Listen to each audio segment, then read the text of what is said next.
Hey everyone.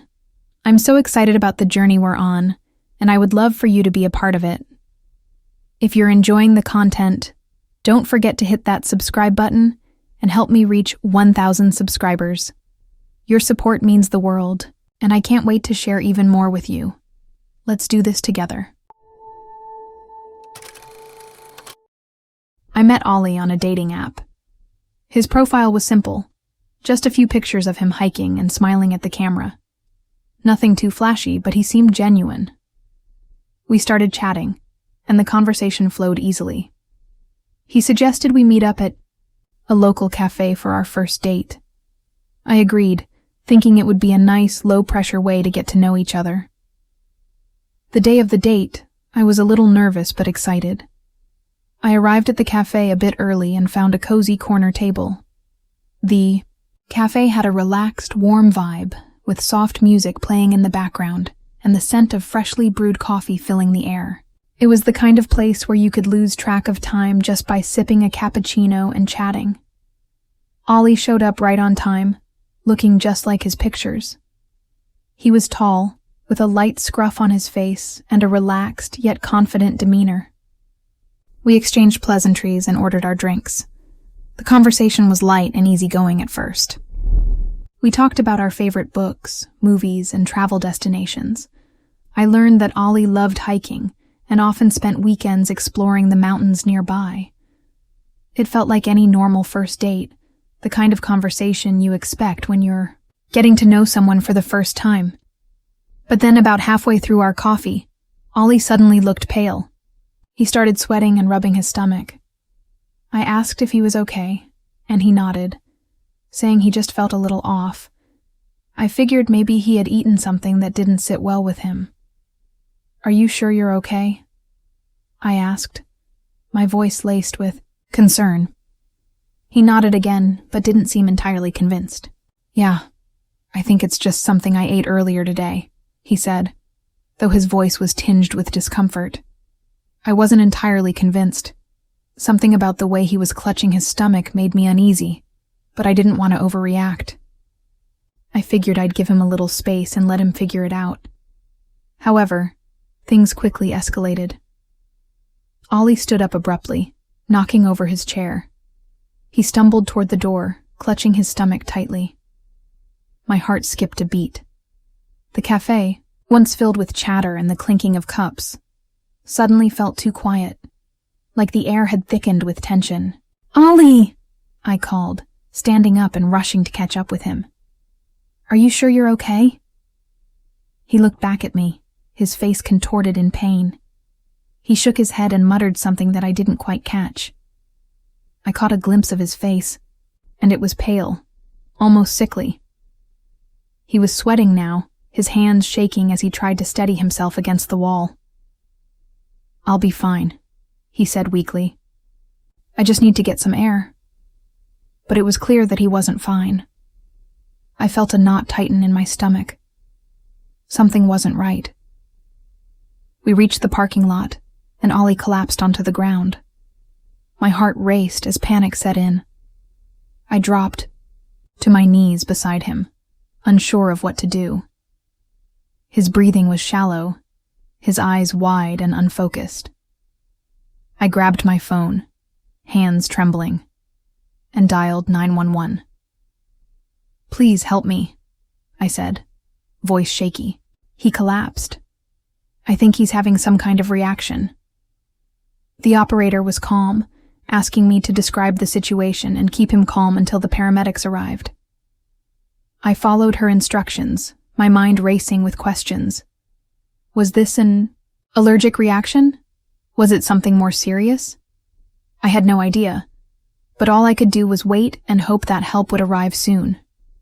The paramedics arrived within minutes. They worked quickly, checking Ollie's vitals, hooking him up to an oxygen mask, and asking him questions to assess his condition. I stood back, feeling helpless, trying to stay out of the way while they did their job.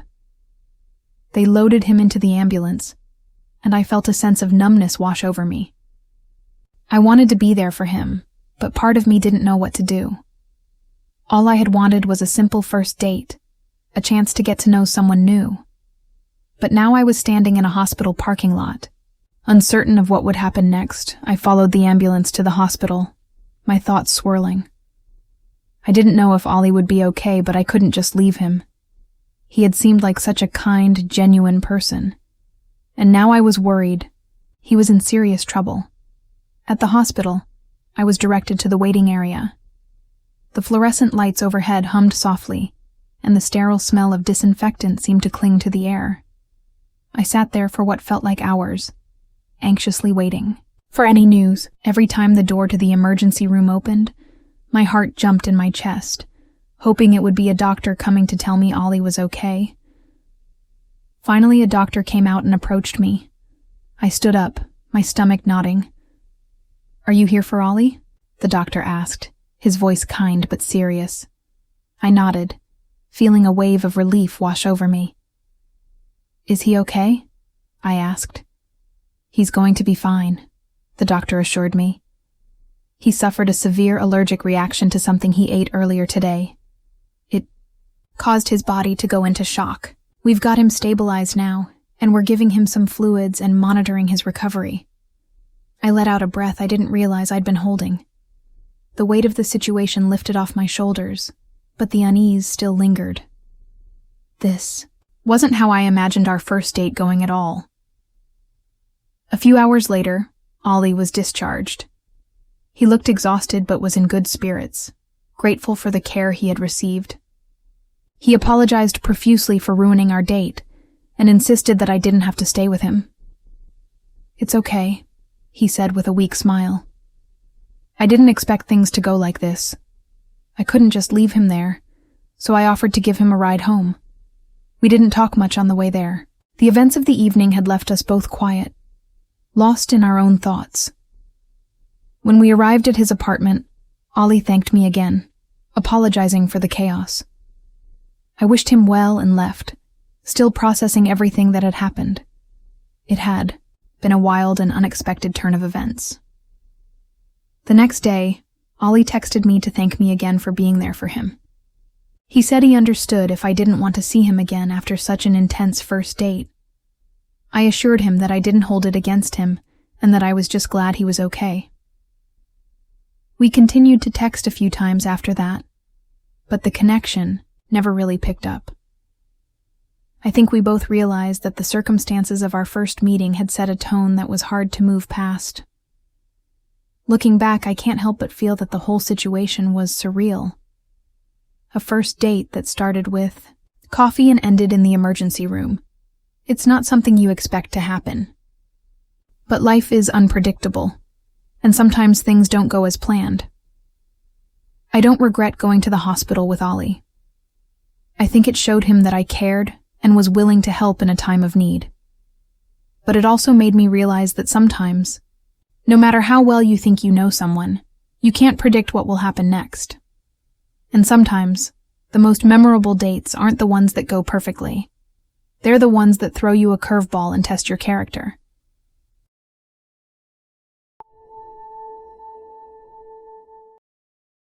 I met Shauna through a mutual friend. She was funny, smart, and had this energy that made you feel like you'd known her forever, even if you'd just met. She had a way of making everyone feel comfortable around her, and I found myself looking forward to our conversations, even when they were just over text. After a few weeks of texting and talking, we decided to grab dinner at this cozy little Italian place downtown. I was excited. She was cute, easy to talk to, and seemed genuinely interested in getting to know me. When I pulled up to the restaurant, I saw Shauna standing outside looking around. She looked beautiful, as always. Her dark hair framed her face perfectly, and her smile lit up the space around her. I waved, and she smiled back, walking over to my car. But then, just as she was about to get in, she paused and looked behind her. I followed her gaze and saw a guy standing a few feet away, watching us. He was tall, wearing a hoodie, and had his hands shoved in his pockets.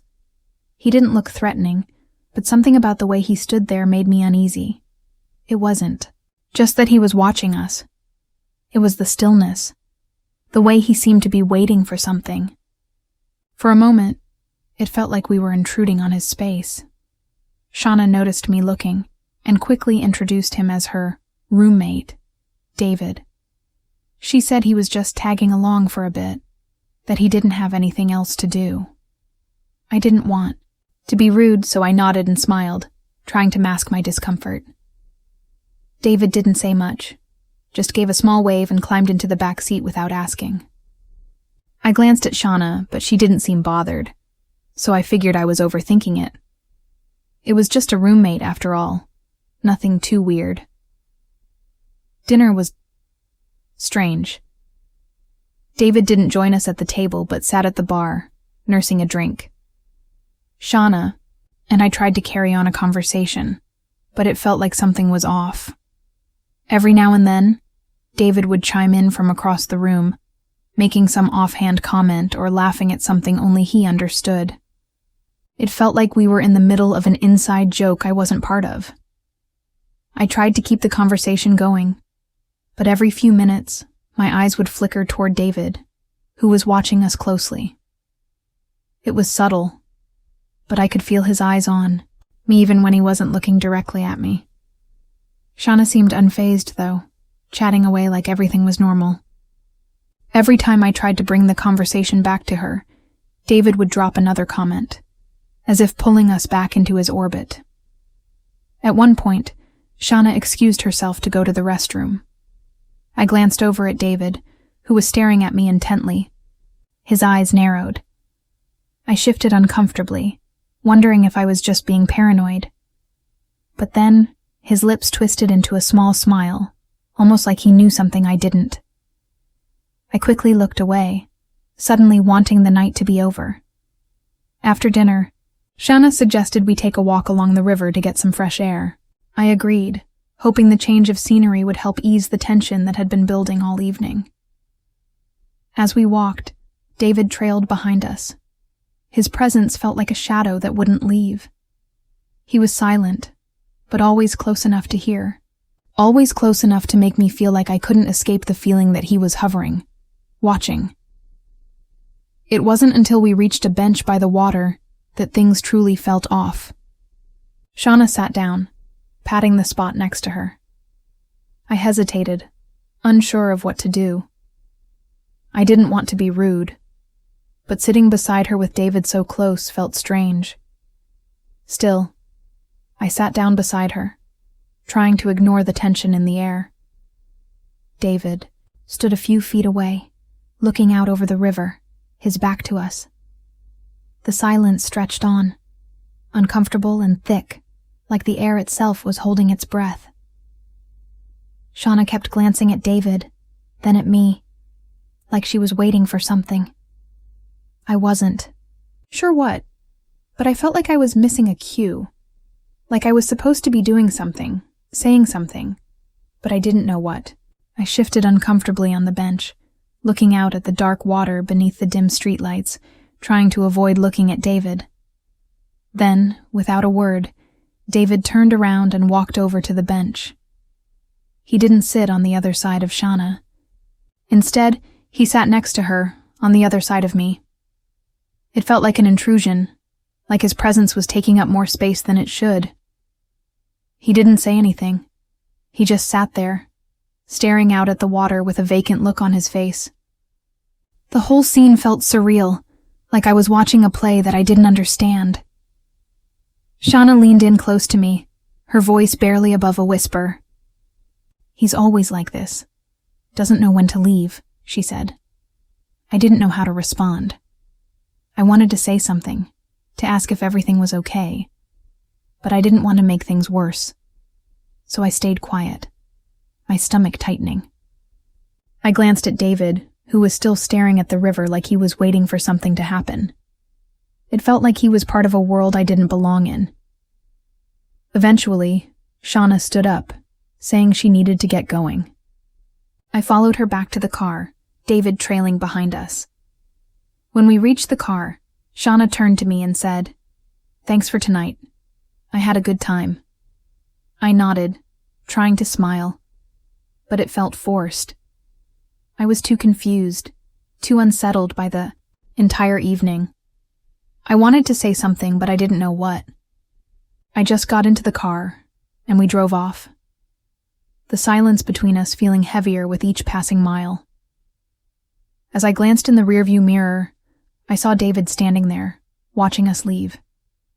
His eyes were fixed on the back of the car, his stance unnervingly still. I couldn't shake the feeling that something was wrong, that I'd just been part of something I didn't understand. The whole evening had felt off, like I was an unwilling participant in a scene I wasn't meant to be in. The next day, Shauna texted me, apologizing for the weirdness and saying she hoped I wasn't put off. She said she didn't mean for the night to go like that, and that David could be a bit overbearing. I told her it was fine, that I understood, but I couldn't help feeling unsettled. Something about David, something about the way he acted, still lingered in my mind. I never heard from her again after that.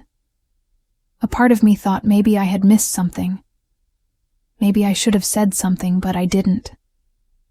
I just let it go, hoping that it was just a strange evening. But now, looking back, I can't help but feel like I was part of some twisted game, a pawn in a scenario I didn't even know I was playing. The memory still gnaws at me, and I wonder if I'll ever understand what happened that night. I met David on a dating app. His profile was simple, just a few pictures of him hiking and smiling at the camera. Nothing too flashy, but he seemed genuine. We started chatting, and the conversation flowed easily. He was charming, funny, and easy to talk to. After a few days of chatting back and forth, he suggested we meet up at a local cafe for our first date. I agreed, thinking it would be a nice, low-pressure way to get to know each other in person. I figured a coffee shop would be relaxed and casual, nothing to stress about. The day of the date, I was a little nervous but mostly excited. I arrived at the cafe a bit early and found a cozy corner table. I was hoping the atmosphere would help calm my nerves, and it did a little. I ordered my usual, a cappuccino, and sat there, scrolling through my phone, waiting for David to show up. When he walked in, I saw him right away. He was exactly as he looked in his pictures, tall, with a friendly smile that made his eyes light up. My nerves eased just a little more. We exchanged pleasantries and ordered our drinks. The conversation was light and easygoing at first. We talked about our favorite books, movies, and travel destinations. Everything was going well, and I found myself enjoying the date. It felt natural, like we had known each other longer than we actually had. I was relieved. It seemed like one of those dates where you just click right away. But then, about halfway, through our coffee, something shifted. David suddenly looked pale. I noticed his hand tremble slightly as he set his cup down. He wiped his brow and started rubbing his stomach, his face contorting with discomfort. I asked if he was okay, concerned. He nodded but said, "I just feel a little off." He looked like he was trying to push through it, so I didn't press him too much. I figured maybe he had eaten something earlier that didn't sit well with him. It wasn't unusual for people to have a mild reaction to certain foods, right? However, things quickly escalated. David stood up abruptly, knocking over his chair in the process. His movements were jerky, like he was having trouble controlling his body. He stumbled toward the door, clutching his stomach. My heart skipped a beat. I stood up quickly and rushed to catch up with him, asking if he needed help. He shook his head, his face now contorted in pain. "I'll be fine," he managed to say, but his voice sounded strained, like he was barely holding it together. By the time we reached the parking lot, I was starting to panic. David collapsed onto the ground, clutching his chest and gasping for air. I froze for a moment, unsure of what to do. Was he having a heart attack? Was this something more serious? The weight of the situation hit me all at once. I didn't know how to help him, but I knew I had to do something. Without thinking, I pulled out my phone and dialed 911. I explained the situation, trying to stay calm while my heart raced in my chest. The operator asked me to stay on the line and walked me through the steps of helping David until the paramedics arrived. My hands were shaking as I held the phone to my ear, listening to the operator's steady instructions. I was in shock, trying to process the sudden shift from a pleasant date to a full-blown medical emergency. The paramedics arrived within minutes, and the scene felt surreal. I watched them work quickly, assessing David's condition. They checked his vitals and loaded him into the ambulance. One of the paramedics briefly reassured me, telling me everything would be okay, but I wasn't so sure. I followed the ambulance to the hospital, my mind racing with questions. What had caused this? Was David going to be all right? At the hospital, I was directed to the waiting area. I sat there, feeling completely helpless. The minutes stretched into what felt like hours. As I waited for news, I couldn't stop thinking about the date, about how everything had gone so smoothly, and then suddenly turned into chaos. I replayed the moments in my head. David's sudden discomfort, the pain on his face, the way he couldn't even stand on his own. I just wanted to know that he was okay. Finally, a doctor came out to give me an update. He told me that David had suffered a severe allergic reaction. Apparently, David had eaten something earlier that day that contained an ingredient he was allergic to, but he hadn't realized it until it was too late. The doctor said he'd be fine after receiving some treatment, but I couldn't shake the feeling that everything had happened so quickly, so unexpectedly. I was relieved to hear that David was going to be okay, but I still couldn't quite process everything. This wasn't how I imagined our first date going at all. What had started as a simple coffee meetup had turned into a full-blown medical emergency. My head was still spinning as I sat there in the waiting area, trying to make sense of the situation. A few hours later, David was discharged. He looked exhausted, but in good spirits, all things considered. He apologized profusely for ruining our date, and kept telling me I didn't have to stay with him, that he was fine now. But I couldn't just leave him there, so I offered to give him a ride home. I didn't want to abandon him after everything that had happened. On the way to his apartment, the car was quiet. Both of us seemed to be processing the evening in our own way. The whole experience had been so jarring that we didn't have much to say. When we arrived at his apartment, he thanked me again for staying with him, and apologized once more for the chaos. I wished him well and left, still trying to wrap my head around everything that had happened. The next day, David texted me to thank me again for being there for him. He said he understood if I didn't want to see him again after such an intense first date. I told him it was fine, that I didn't hold it against him, and that I was just relieved he was okay. But deep down, I couldn't help but feel unsettled. I wasn't sure what to think anymore. The circumstances of our first meeting were so out of the ordinary that it was hard to imagine continuing from where we had left off. We continued to text a few times after that, but the connection never really picked up. We both seemed to have a sense that the tone of our first date was something we couldn't really move past. I think we both realized that sometimes, no matter how well you think you know someone, you can't predict what will happen next. Looking back, I don't regret going to the hospital with David. It showed him that I cared and was willing to help in a time of need. But it also made me realize that life is unpredictable, and sometimes the most memorable dates aren't the ones that go perfectly. They're the ones that throw you a curveball and test your character. And sometimes, no matter how much you plan, you can't avoid the unexpected.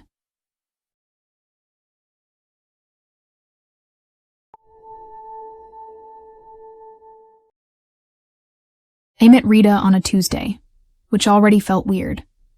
Most people swipe and match on the weekend when they're bored and kind of desperate, But this was like mid-workday, random. She had this blurry profile photo, kind of grainy, with a warm smile. That didn't seem fake. She messaged me first, which doesn't happen a lot, and her opener wasn't basic. She asked what my last meal would be if I was on death row. I replied. She laughed, and it was on from there. We talked off and on for a few days. She wasn't super flirty, just curious. Asked a lot of questions, like if I believed in ghosts, if I thought people were born bad or made that way. Stuff that made me feel like I was in a very slow podcast. I didn't mind. It was different. She asked me to meet her Friday night, said she wanted to check out this new taco spot that just opened on the other side of the city. Kind of far, but I didn't have plans, and I'd been eating cereal for dinner all week, so I figured, yeah, why not? She said she'd meet me there. That was the first thing that threw me off a little. Most people at least suggest riding together or parking nearby, but whatever. I Ubered over because parking in that area is a nightmare, and I didn't want to circle for 20 minutes. I got there first, waited outside. She showed up like 5 minutes later, shorter than I expected, wearing this bright red hoodie, hood up even though it wasn't cold. She pulled it down as she got close, smiled, and apologized for being late. Something about her voice didn't match the way I'd imagined it. A little higher, more controlled. Not cold exactly, but sharp. Hard to explain. The place was small, mostly bar seating, neon lights buzzing overhead. We sat at a booth in the back. She asked if I minded that she liked to film things on dates. I thought she meant like taking a pic of the food or a little Instagram story type of thing. I laughed and said as long as I didn't end up on some cringe TikTok account, it was fine. She laughed too, but didn't say anything else. The date was okay. She was kinda intense, like she stared too long between questions, but it wasn't awful. Just weird. She barely ate her tacos, mostly picked them apart. I caught her glancing at her phone under the table more than once. I assumed maybe she was, bored or texting a friend about how it was going. I do that too, so whatever. After dinner, she suggested we walk a few blocks to get dessert. There was this little ice cream spot she liked. I figured sure, walking it off might make things less stiff. We got there, ordered, and sat on a bench out front. She asked if I'd ever done something truly embarrassing in public. I told her about the time I slipped on a wet floor at a gas station and ripped the entire back of my jeans open. She laughed way too hard, like crying, laughing. I felt kind of good, like, okay, maybe she was just awkward and opening up now. She said she had to go soon, early shift at work or something. We hugged, and she dipped down the street fast, walking kind of crooked like her left shoe was too tight. The date ended on a decent note. Not amazing, not terrible. I didn't even think about her much after. Then 2 days later, I got a text from this random number with a link. No context, just the link. Now, I'm not usually the type to click on random links from strangers, but curiosity got me. It opened to a video, like an actual YouTube video. Title was something like, Pranking. My first date. He had no idea. My stomach dropped before it even started playing. There I was, walking up to the taco place, in full HD. Multiple angles. One from across the street, one from behind the hostess stand, another from inside the booth where we sat. I watched myself, talk, laugh, eat, sit awkwardly, shift in my seat, all of it. She was barely in frame the whole time. Her voice was dubbed in over parts of it, narrating like some twisted documentary. She called me Mr. Comfortable, and said she wanted to see how long it would take before I noticed the hidden mics. There were parts where she zoomed in on my hands, my posture, the way I wiped my mouth after eating. She made fun of me for dipping my taco in hot sauce like it was a personality trait. She said, He looks like the type to write Yelp reviews and pretend it's a hobby, which, okay, kind of funny, but not like this. Not for strangers to laugh at. The part that made my skin crawl was during dessert. The bench scene. There was a shot from behind a trash can, zoomed way in, catching everything. She dubbed in audio, saying, "I told him I had to leave for work." I really just couldn't stand looking at him chew anymore. It had over 40,000 views. The comments were what you'd expect. People roasting me, guessing my zodiac sign, saying I looked like someone who collected bottle caps, or that I blinked like I had something to hide. Some thought it was fake. Others said it was too real to be staged. I didn't know what to do. I tried reporting the video. Nothing happened. I messaged the account, but it was disabled the next day. I went back to the dating app, but her profile was gone too. Just straight up vanished. For a few days, I kept thinking maybe it was part of a bigger prank series or a skit, but no other videos popped up. Nothing else with her name. No other social accounts linked to the channel. Just that. One video. Just me. Then weird stuff started happening. I got texts from random numbers calling me Mr. Comfortable. Someone emailed me screenshots of the video with timestamps asking if it was really me. I don't know how they got my email. One night someone knocked on my apartment door around 11. I didn't open it. Just watched through the little hallway window until they left. Could have been unrelated, but after everything else, it didn't feel that way. I changed my number a week later. I haven't been on a date since. The channel's gone now, just blank, like it never existed. But the video got re-uploaded by a few people before it vanished. I've seen clips pop up in random compilation videos, labeled things like creepiest first dates ever caught on camera. My face, frozen mid-sentence, talking about gas stations and ripped jeans. People think it's funny, or fake, or both. But it wasn't. I remember every second. Her name was Rita, or at least that's what she told me.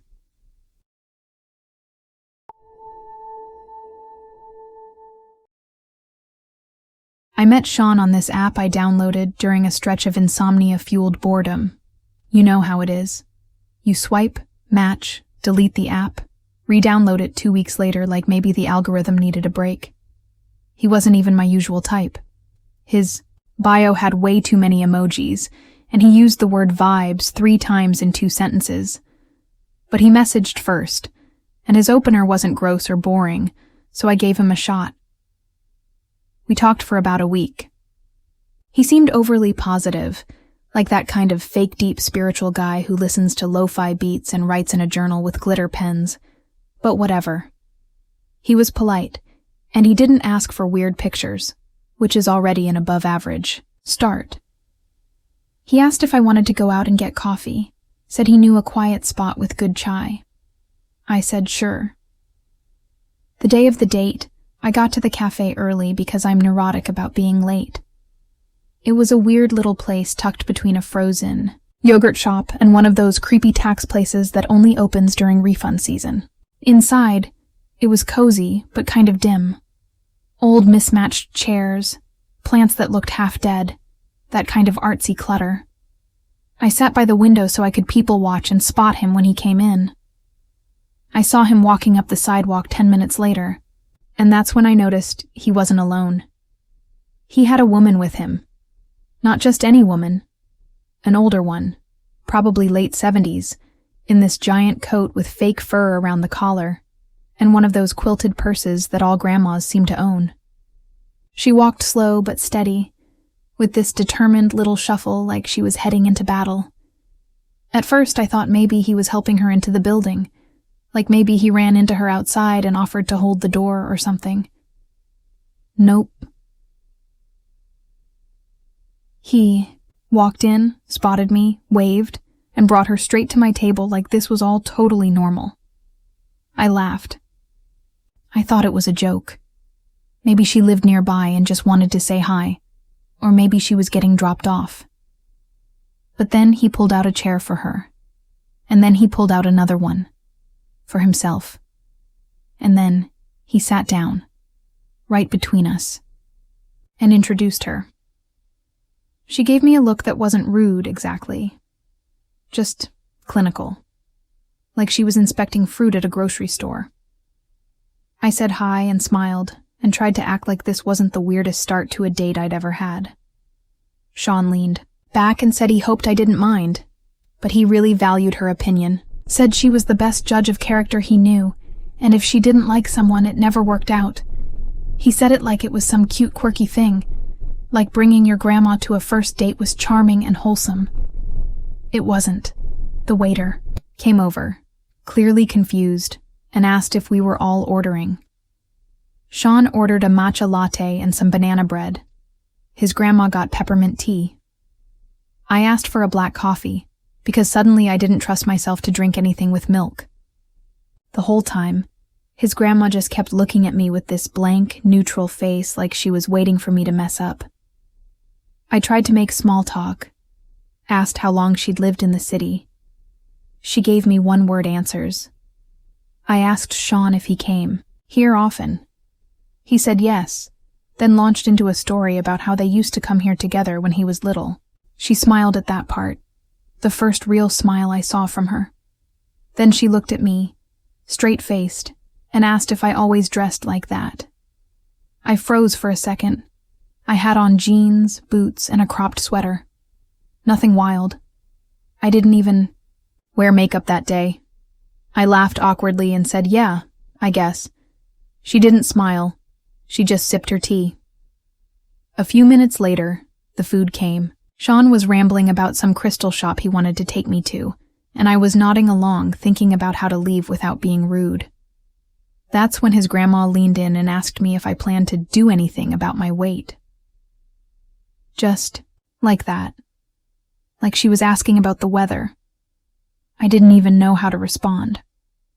My stomach dropped so fast it felt like I missed a step on the stairs. Sean didn't say anything. He just stared at the table, like maybe if he stayed quiet long enough she'd stop talking. She didn't. She said I had a pretty face, but it was getting buried. Said that most girls let themselves go young these days, that she hoped I wasn't one of them. She said she'd raised Sean with standards and hoped I understood that. I couldn't believe it. I couldn't believe I was sitting across from someone's grandma being called fat on a first date, like this was some 1950s matchmaking ceremony. I looked at Sean again, hoping for some kind of reaction. He smiled like he was embarrassed, but also like he kind of agreed. That was it. For me, I stood up, said something polite I don't even remember, and walked out. Left the coffee, left the chair pushed out, just left. I could feel them watching me through the window, but I didn't turn around. I got in my car and sat there for a minute, staring at the steering wheel, trying to process what just happened. He texted me later that night, said his grandma thought I was too sensitive, and that he hoped I wouldn't let her blunt honesty ruin a good thing. He even asked if I wanted to give it another try. Said maybe next time we could go somewhere more casual. There was no next time. I never responded. Blocked the number, deleted the app, told my friends the whole story in a group chat, and one of them said it sounded like a deleted scene from a reality show. But it wasn't. It was just a random Tuesday, and a guy who brought his grandma to a first date because apparently her opinion was the only one that mattered. I don't even remember what the coffee tasted like.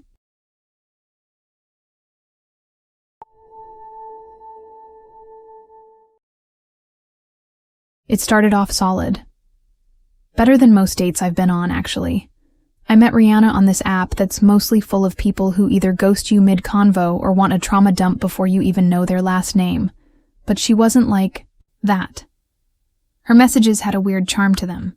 Casual, but kind of witty. Not overdoing it, just normal, which somehow felt rare. We agreed to meet at this Thai place near the edge of downtown. The place was nothing fancy, just a little hole in the wall next to a vape shop and a laundromat, but it had solid reviews and decent lighting, which honestly is my only criteria when I'm nervous meeting someone for the first time. She walked, in 10 minutes late, hair tied up, wearing this oversized flannel that made her look like she raided a thrift store but pulled it off anyway. She smiled like she'd known me already, and just like that, it stopped feeling awkward. The conversation flowed weirdly easy. We didn't get too deep, just movies, old jobs, bad tattoos, that kind of thing. But it was fun. The waitress came by twice before we even touched the menus. Rihanna made some joke about how she always ends up talking too much on dates and never finishes her food. I said I didn't mind. And I didn't. I was just vibing. Then came the shift. We were halfway through our meal when I saw her face freeze a little. Not panic, but like her brain paused mid-sentence. She looked over my shoulder, past me. I turned around without even thinking, and that's when I saw this guy standing by the entrance. He was staring right at us. Or more accurately, at her. Tall. Messy hair, maybe early 30s, with this beat-up hoodie and these eyes that didn't blink. He looked like he hadn't slept in a few days, and maybe drank through all of them. He stumbled a bit when he started walking toward us, which told me everything I needed to know. I didn't know who he was, not at first. I figured maybe someone she knew, maybe someone from work. But then she muttered his name, barely, and I realized it was her ex. He got to the table and just stood there for a second, swaying slightly, like he couldn't figure out if he was going to yell or cry. Then he started talking. Loud, slurred words, all questions and accusations, all aimed at her. Not me. I was invisible to him. Just some dude in his way. She tried to keep it calm. Told him he was drunk. Told him to leave. But it only pissed him off more. He grabbed the edge of the table, and I swear I thought he was going to flip it. Dishes clattered. Our drinks nearly toppled. People at nearby tables turned to stare. The waitress disappeared into the back without a word. He started, yelling about how she had moved on too fast and how she always does this. His voice cracked at one point, and he slammed his hand down so hard it made the soy sauce bottle bounce. I sat there frozen for a second because I didn't want to escalate it. I was still in that weird headspace where you think maybe it'll pass if you don't feed it. Then he looked at me. His eyes snapped over like he'd just noticed I was real, asked me something about what I was doing with her.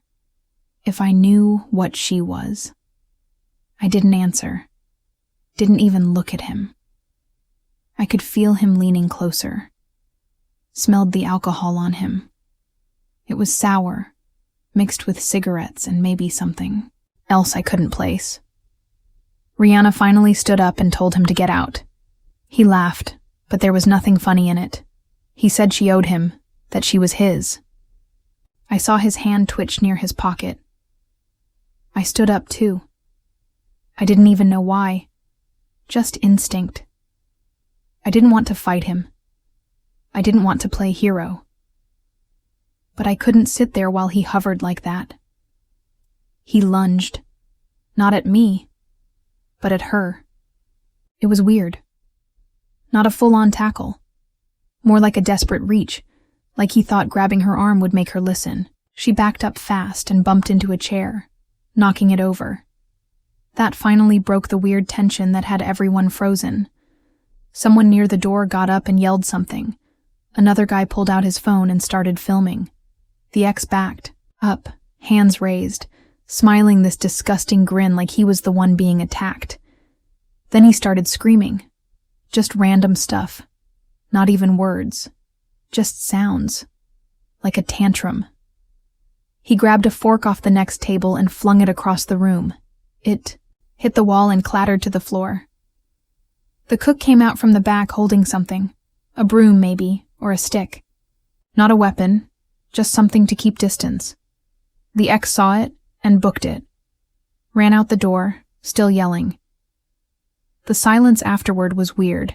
Heavy. Everyone kind of exhaled at once. A woman helped Rihanna pick up the chair. Someone else asked if we wanted to call the cops. I think someone already had. The waitress came out, pale as paper, and asked if we were okay. Rihanna apologized to me, which was wild considering she hadn't done anything wrong. I told her not to worry, but I could see she was shaking, even if she tried to play it off. We left a few minutes later. Didn't finish the food. Didn't take it to go. Just left cash on the table and walked out without saying much. I walked her to her car. She said sorry again. Said she thought he'd left her alone for good. I didn't really know what to say. What do you even say after something like that? We didn't talk much after that. A few texts here and there, but the vibe was different. The weirdness of that night stuck too deep in both of us. I didn't blame her. I don't think she blamed me. It was just done. I still drive past that place sometimes. It's still there. Same window decals. Same cracked sidewalk out front. I haven't gone back in. Not because I'm scared or anything like that. It's more like I don't want to mess with that memory. Like it's trapped in there somewhere, just waiting.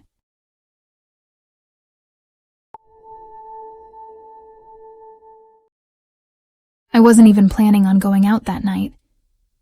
It was one of those Thursdays that felt like a fake Friday, where everyone's pretending the weekend already started. My roommate dragged me out of the apartment because she said I was becoming a plant.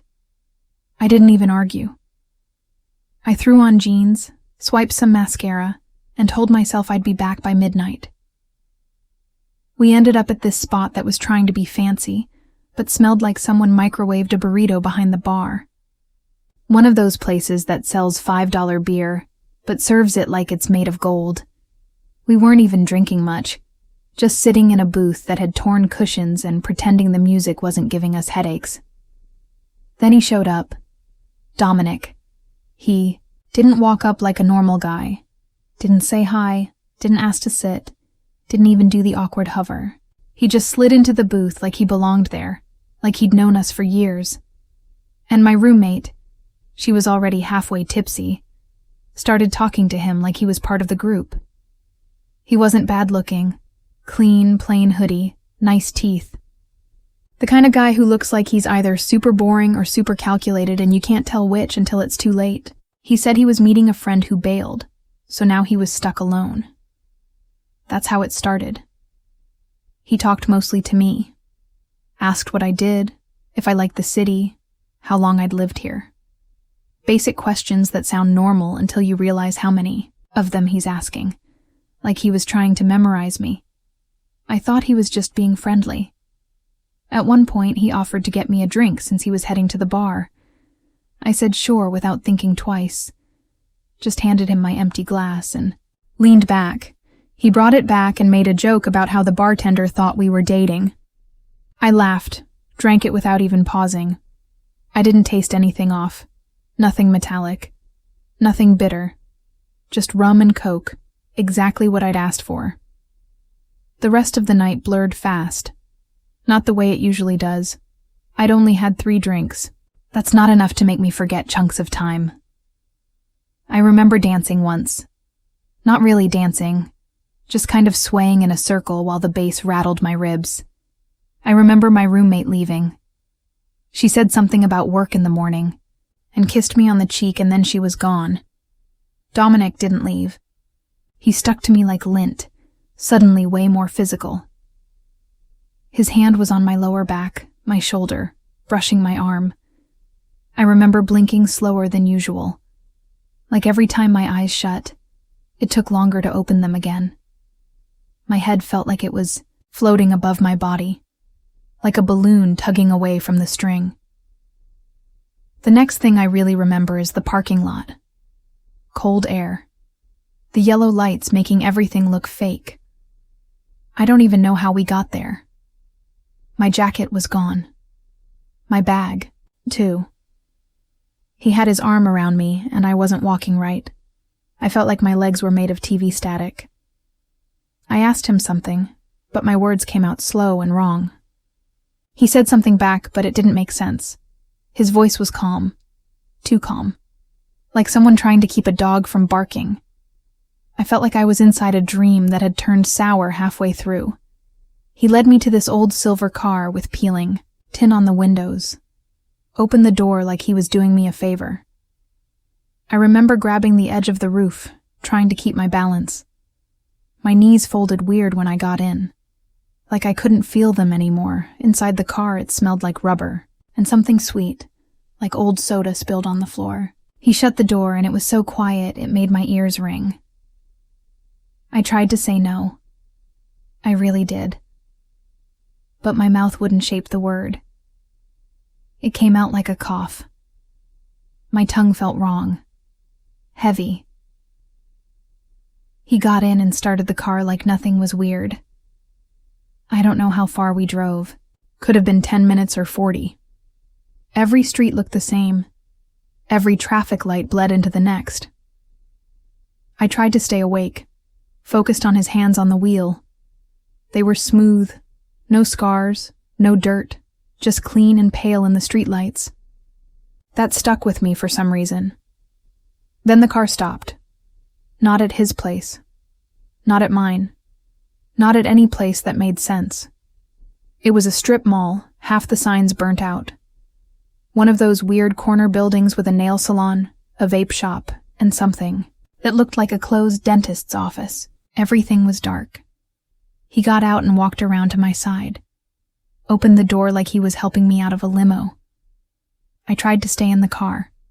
I really did. But my body didn't care what I wanted. He pulled me out, not rough, just like I was. Luggage. Like something he'd paid for. We didn't go into any building. He led me behind it. The back of the strip mall was worse. Trash bags ripped open. Dumpsters rusted shut. I heard a dog bark once and then nothing. That's when it hit me that I wasn't going to remember what happened next. Whatever was in that drink, it was finishing the job now. I remember falling against the side of the wall. The bricks scraped my arm. That pain was sharp. Real. Everything else was slipping. Then headlights. Bright ones. From the other end of the lot.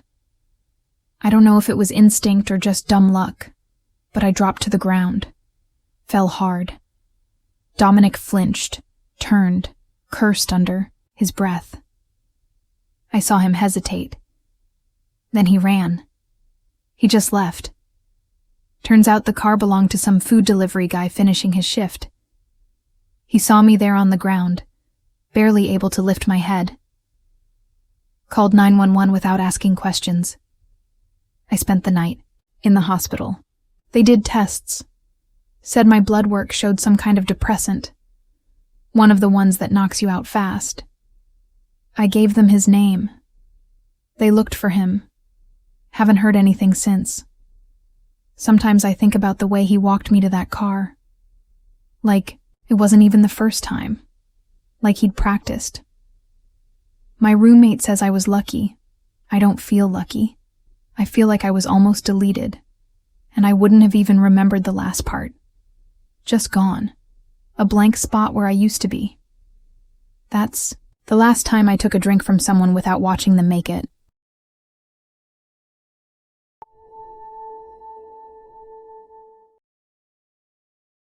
I met Charlotte through this dumb horror movie subreddit. Not even a dating thread or anything. Just a random comment thread about obscure 70s slashers. We started chatting in the replies, then DMs, then it got weirdly flirty. I didn't think anything would actually come of it. She lived like 20 minutes from me, which is practically next door for internet people, so when she said we should hang out, I said yeah, why not? First time I saw her in person, she was already standing outside the cafe. Hair dyed this uneven shade of black, like it had been done with cheap box dye.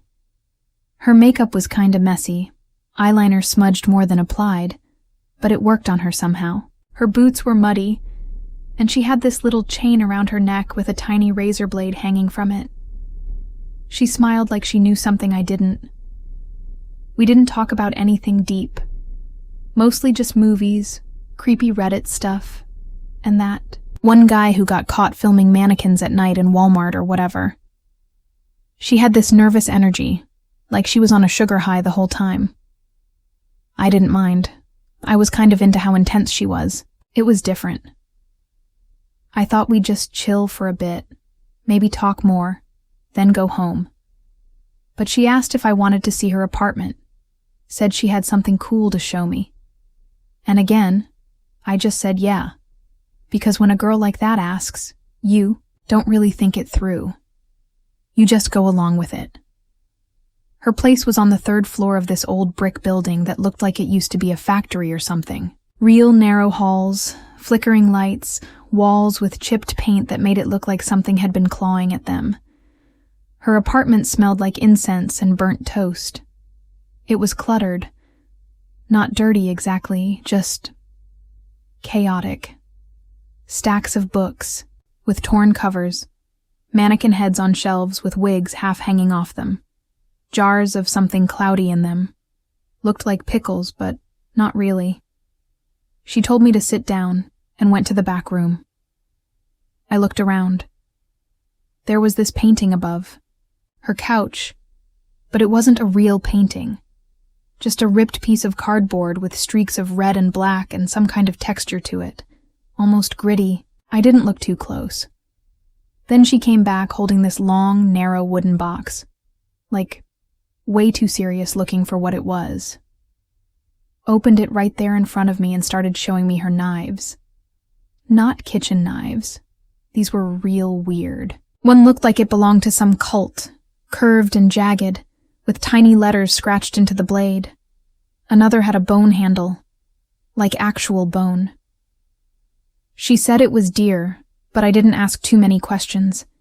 She laid them out on the table like they were her kids. Started talking about where she got each one. This one from a thrift shop in Vermont. That one from an ex who disappeared. She said it like a joke, but she didn't laugh. Then I noticed something that messed me up a bit. There were splashes of red on the walls. Like not paint, not painted, like not done with a brush. It looked splattered. You know what I mean? Like something had exploded. Not just one spot either. It was all over one corner of the room. Dried but still there. Dark and crusty. I just stared at it too long, I guess. She saw me looking and laughed. Just this short, sharp laugh. Said I shouldn't get freaked out. Told me it wasn't blood the way I was thinking. Said she uses menstrual blood sometimes in her art. That hit me so hard I didn't know what to say. My brain just stalled. Like, what are you supposed to say to that? Cool? Interesting? I kind of nodded and said something dumb like, oh, that's different. I wanted to be chill. Like, I wanted to be open-minded. But I couldn't stop thinking about how it looked. It didn't feel like something someone creative did. It felt like something someone unwell did. She started talking about energy. How blood holds emotion. How pain transfers into color. She was really into it. Said she liked to use her own because it meant something. I was barely listening at that point. My brain kept circling back to the fact that she'd just casually admitted to throwing blood at her walls and called it art. I made some excuse about needing to get up early. She didn't seem bothered. Just said cool, let me walk. You out. And she did. Real calm, like none of it had been strange. At the door she hugged me. Her breath smelled like iron. On the way down the stairs, I realized I'd left my hoodie on her couch. Thought about going back up for it. Then I remembered the wall. The knives. That painting. I left it. I blocked her number that night. Didn't text, didn't say anything. I just couldn't. There wasn't anything to say. I didn't tell my friends the full story either, just that it got weird.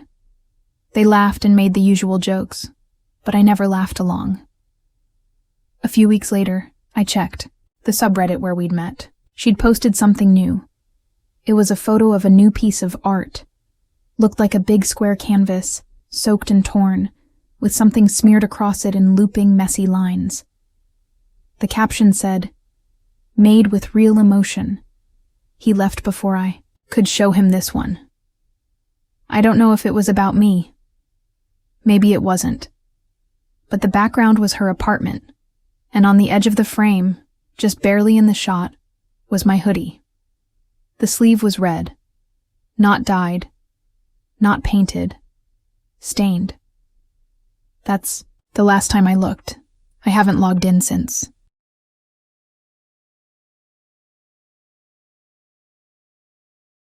Thank you for watching till the end of the video. Now sit back, relax, and listen to an hour of calming rain sounds.